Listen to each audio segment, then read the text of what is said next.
10th class chapter name introduction to trigonometry और इसकी miscellaneous exercise 7 को हम सॉल्व कर रहे हैं, जिसमें पहला क्वेश्चन है मल्टीपल चॉइस क्वेश्चंस यानी एमसीक्यूज को हम डिस्कस कर रहे हैं। 4 possible answers are given for the following questions, tick the correct answer. हर एक क्वेश्चन के साथ 4 पॉसिबल आंसर बताए जाएंगे, आपने उनमें से जो दुरुस्त जवाब है उसे टिक करना है। पहला क्वेश्चन है जैसे कि the union of two non collinear rays which have common end point is called, यानी कि आपने दो नॉन कोलिनियर रे सेलेक्ट करनी है। ठीक है, फॉर एग्जांपल जैसे अगर मैं यहाँ पर एक रे ड्रॉ करता हूँ और दूसरी रे भी मैं इसी पॉइंट से ड्रॉ कर लेता हूँ इस तरीके से। अब इन दोनों का एक पॉइंट कॉमन है, ठीक है, इसे हम कहेंगे वर्टेक्स। अब विच have common end point is called, अब ये क्या शेप बनी है, किस चीज़ की शेप बनी है? अगर आप देखें तो इसमें अगर इस आर्म को हम देखें तो ये रोटेट होके इस पोजीशन पे आया है। ठीक है, यानी इसमें रोटेशन आई है और इस रोटेशन को हम अगर मैं ये करें तो हम इसे एंगल का नाम देते हैं कि ये एंगल है। ठीक है, तो यहाँ से हमें पता चला कि ए ऑप्शन जो होगा हमारा वो दुरुस्त ऑप्शन होगा, हम इसे टिक कर देंगे यानी इसको हम मार्क कर देंगे।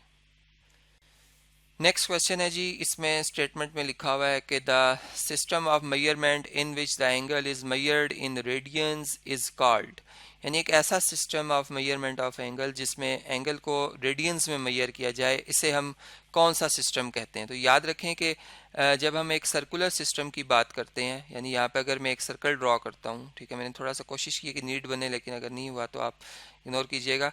अब इसमें हम ये कहते हैं कि अगर ये हमारे पास एक सेंट्रल एंगल बन रहा है, ये सेंटर है और ये जो रेडियाई इसके साथ सेंट्रल एंगल बना रहे हैं थीटा, ये इक्वल टू 1 रेडियन कब होगा? जब ए से बी, यानी ये जो आर्क लेंथ ए से बी बन रही है, ये अगर उतनी ही हो जितनी के रेडियस की लेंथ है, यानी ये भी आर और एल आपस में इक्वल हो जाएं, तो हम कहते हैं कि ये 1 रेडियन है। यानी ये सर्कुलर सिस्टम से ये जो मेजरमेंट निकली है रेडियंस की वो निकली है, इसलिए हम यहाँ पर डी ऑप्शन जो है उसको मार्क कर देंगे और ये हमारा बेस्ट ऑप्शन होगा। थर्ड क्वेश्चन है कि 20 degree is equal to what, मतलब कि अगर हम देखें तो यहाँ मिनट्स के साइन आ रहे हैं। अब ये बात हम जानते हैं कि 1 डिग्री हो तो 60 मिनट्स के इक्वल होता है ये। ठीक है, ये सिंबल मिनट का और ये डिग्री का है। अब अगर 20 डिग्री को देखना है तो 20 को आप 1 डिग्री से मल्टीप्लाई कर दें, यानी दूसरी तरफ 20 को आप किससे मल्टीप्लाई कर दें? 60 मिनट से। तो आप इस साइड पे यानी लेफ्ट साइड पे आपको 20 डिग्री मिल जाएगा आंसर, और यहाँ पे 2 6 आर 12 और 0 और 0 दो जीरोज आ रहे हैं, यानी 1200 बन जाएगा ये मिनट्स।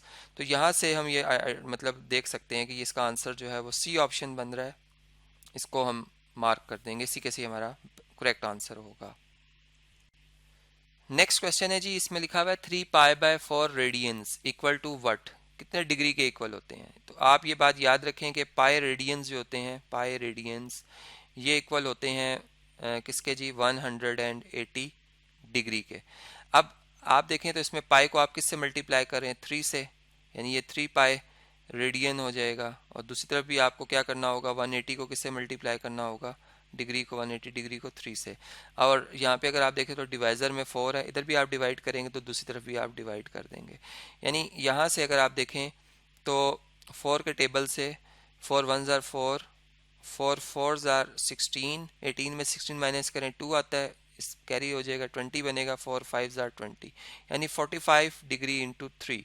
तो 45 डिग्री को अगर आप 3 से मल्टीप्लाई करते हैं तो ये बनता है 135 डिग्री, जो कि हमारे बी ऑप्शन में ये जवाब लिखा हुआ है। इसलिए हम बी जो है ऑप्शन जिसमें 135 डिग्री लिखा हुआ है, इसे जो है वो मार्क कर देंगे, इसी के से ये हमारा बेस्ट ऑप्शन होगा। नेक्स्ट पार्ट है जिसमें बताया जा रहा है कि इफ़ टेन थीटा जो है अगर √3 के इक्वल हो, यानी इस थीटा पे डिग्री पे या जो एंगल पे इसकी वैल्यू आ रही है टेन फंक्शन की वो √3 आ रही है, तो बताना यह है कि एंगल जो थीटा है वो किसके बराबर होगा, यानी कितने डिग्री पे ये वैल्यू √3 आती है। तो याद रखें हमने ये टेबल से भी बात पढ़ रखी है कि टेंजेंट जो होता है, टेंजेंट अगर हम 30 डिग्री लेते हैं तो इसकी वैल्यू होती है 1/√3। ठीक है, और अगर हम टेंजेंट 60 डिग्री लेते हैं, 60 डिग्री लेते हैं तो इसकी वैल्यू होती है √3। अब ये वैल्यूज़ हमने याद करनी है। ठीक है, यानी यहाँ पे चूँकि ऑप्शन जो है सी हमारा यहाँ पे बेस्ट ऑप्शन होगा, मतलब कि अगर हम कैलकुलेटर में टेंजेंट इनवर्स ले ले, ठीक है, √3 पे जो वैल्यू है, चूँकि इन्वर्स ऑपरेटर जो होता है वो इस ऑपरेटर का उलट होता है। इसको ऑपरेट करने के लिए डोमेन में आपको वो वैल्यू लिखनी होती है जो कि इस फंक्शन की रेंज आ रही होती है, यानी √3 इसकी रेंज है, तो आप डोमेन में पुट करेंगे टेंजेंट इन्वर्स की। तो आपको जो टेंजेंट इन्वर्स की रेंज मिलेगी वो एंगल मिलेगा 60 डिग्री।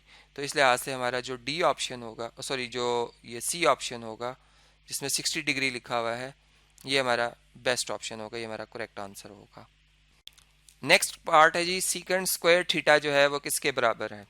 अब सीकेंट स्क्वायर जो है, अगर हम एक राइट एंगल ट्राइंगल यहाँ पे बना लें अपनी रिवीजन के लिए, तो ये बात हम जानते हैं कि अगर ये फॉर एग्जांपल एंगल थीटा है, ठीक है, तो इसके सामने जो ये साइड आ रही है, ये वाली साइड, इसको हम परपेंडिकुलर रखेंगे। जो 90 डिग्री के अपोजिट साइड आ रही है इसको हाइपोटेन्यूज रखेंगे, और जो एडजेसेंट साइड है इसको बेस रखेंगे।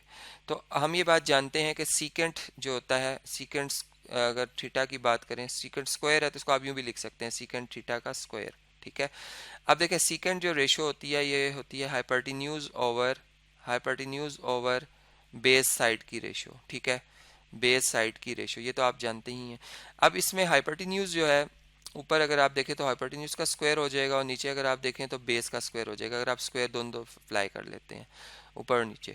अब हाइपोटेन्यूज स्क्वायर जो है राइट एंगल ट्राइंगल में हम जानते हैं वो किसके किसके बराबर होता है, वो बराबर होता है base square plus perpendicular square के सम के बराबर होता है, ठीक है। और डिवाइडेड में, डिवाइजर में बेस स्क्वायर आ रहा है। अब अगर आप एलसीएम को ब्रेक करते हैं तो आप बेस स्क्वायर को बेस स्क्वायर से डिवाइड करेंगे, ठीक है, और प्लस सेकंड टर्म जो आप इसमें बनाएंगे वो परपेंडिकुलर जो साइड स्क्वायर है उसको आप बेस साइड स्क्वायर से डिवाइड करेंगे, ठीक है। अब आप देखें तो बेस स्क्वायर को क्या कर रहा है, कैंसिल कर रहा है, यहाँ पे 1 आ जाएगा। और इसको मैं थोड़ा सा स्क्रीन को डाउन करता हूँ, ठीक है, यहाँ पे क्या आ जाएगा 1, और ये परपेंडिकुलर और बेस दोनों ही स्क्वायर के अंदर आ जाएंगे, होल स्क्वायर आ जाएगा इनका, चूँकि दोनों की पावर 2 है। तो आप देख सकते हैं कि परपेंडिकुलर और बेस जो रेशो होती है किसकी होती है, साइन, ये होती है जी टेंजेंट फंक्शन की होती है। तो नेक्स्ट में आप ये से 1 प्लस टेंजेंट स्क्वायर थीटा लिख सकते हैं। तो इस तरीके से आप ख़ुद ये रफ वर्क करके ये फाइंड कर सकते हैं कि यहाँ पर जो हमारा बेस्ट ऑप्शन होगा वो 1 प्लस टेन स्क्वायर थीटा होगा, जो कि बी ऑप्शन जो है बनता है। तो उसको हम क्या कर देंगे जी, यहाँ पे मार्क कर देंगे। अब सेवन्थ पार्ट है जी, इसे सिंप्लीफाई करना है। 1/1 प्लस साइन थीटा लिखा हुआ है, प्लस 1/1 माइनस साइन थीटा लिखा हुआ है। इसको हमने सिंप्लीफाई करना और देखना है कि इसका क्या जवाब आएगा। तो इसके लिए आप जानते हैं कि डिवाइज़र का एलसीएम लेने के लिए आप इनको एक जैसा नहीं बनाएंगे, दोनों फ्रैक्शन का एक जैसा डिवाइज़र होगा तो इन्हें ऐड सब्ट्रैक्ट कर सकते हैं। तो इनका एलसीएम बनता है 1 plus sine theta and 1 minus sine theta, ठीक है। तो अब अगर आप देखें तो यहाँ पे 1 प्लस साइन थीटा के डिवाइज़र में 1 माइनस साइन थीटा नहीं लिखा, इसलिए ये जो 1 माइनस साइन थीटा यहाँ लिखा हुआ है ये इधर आके इस 1 से मल्टीप्लाई होगा, और इस सेकंड टर्म में 1 माइनस साइन थीटा के साथ 1 प्लस साइन थीटा नहीं मल्टीप्लाई हो रहा, तो इसलिए ये 1 प्लस साइन थीटा इस 1 से मल्टीप्लाई होगा। तो यहाँ पे हम लिखेंगे 1 माइनस साइन थीटा और प्लस 1 प्लस साइन थीटा, ठीक है, ये आ जाएगा। अब इधर अगर आप न्यूमरेटर में देखें तो ये दोनों टर्म्स जो साइन थीटा और माइनस साइन थीटा हैं ये एक दूसरे के एडिटिव इन्वर्सेस हैं, कैंसिल हो जाएंगे और 1 प्लस 1 2 आ जाएगा। जबकि डिवाइज़र में अगर आप देखें तो फार्मूला यूज़ हो रहा है, यानी a plus B into A minus B, ये इक्वल होता है A square minus B square के। तो ये 1 माइनस साइन स्क्वायर थीटा आ जाएगा, 1 का स्क्वायर 1 ही होता है। तो 1 माइनस साइन स्क्वायर थीटा जो होता है ये आप जानते हैं एक फार्मूला जो कि हमने कई दफ़ा इस्तेमाल किया है कि sign square theta plus cos square theta ये इक्वल होता है किसके, 1 के। तो यहाँ से अगर आप जो है साइन स्क्वायर थीटा को दूसरी तरफ शिफ्ट कर लें तो कॉस स्क्वायर थीटा किसके बराबर आ जाएगा, 1 माइनस साइन स्क्वायर थीटा के बराबर आ जाएगा। तो इसका मतलब कि यहाँ पे आप लिख सकते हैं 2 ओवर कॉस स्क्वायर थीटा, ठीक है, यानी 2 को मल्टीप्लाई कर रहे हैं 1 ओवर कॉस स्क्वायर थीटा से। अब आप ये बात भी जानते हैं कि कॉस का जो रेसिप्रोकल होता है यानी 1 ओवर कॉस किसके बराबर होता है, सीकेंट के बराबर होता है।